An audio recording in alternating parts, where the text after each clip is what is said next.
Halo semuanya, perkenalkan nama saya Arju Cahyo dengan NIM 27024947716.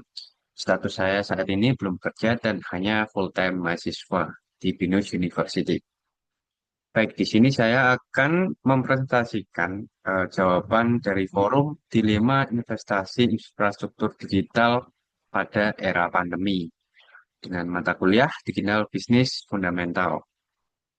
Nah, bicara soal pandemi COVID-19, ini mengajarkan kita bahwa keberadaan infrastruktur digital itu sangat penting ya, agar bisnis tetap berjalan di tengah kondisi yang tidak memungkinkan. Tetapi untuk perusahaan kecil dan menengah tentu memiliki dilema tersendiri. Apakah anggaran yang sangat terbatas bisa digunakan untuk bertahan hidup pada jangka pendek atau bisa dipakai untuk investasi digital pada era pandemi ini? Nah, kalau perusahaan masih berskala kecil atau menengah, menurut saya pribadi, mereka belum mampu melakukan transportasi digital secara penuh karena keterbatasan modal dan SDM yang mereka miliki. Namun, hal ini bukan berarti perusahaan bisa mengabaikan digitalisasi. Justru eh, ini merupakan momen di masa pandemi ini ketika pasar offline hancur, konsumen pada WFH di rumah, sehingga mereka beralih ke platform online. Nah, prioritasnya adalah bertahan sekaligus beradaptasi dengan keadaan yang ada.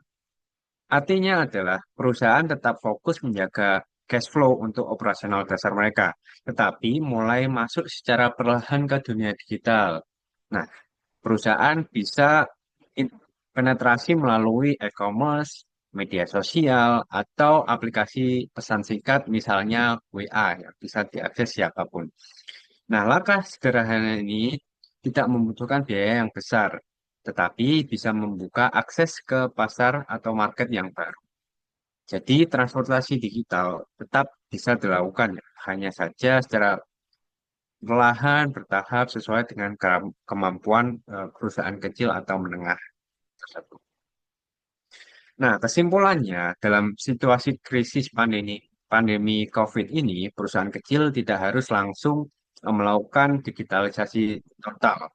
Ya, merubah infrastruktur mereka secara total itu tidak perlu.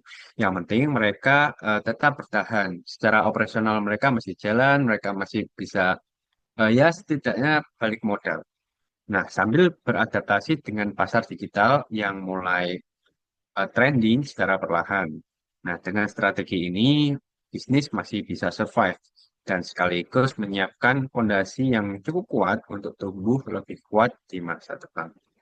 Nah, demikian pendapat dari saya tentang dilema investasi infrastruktur digital pada era pandemi. Apabila ada salah dan kurangnya, saya mohon maaf. Terima kasih.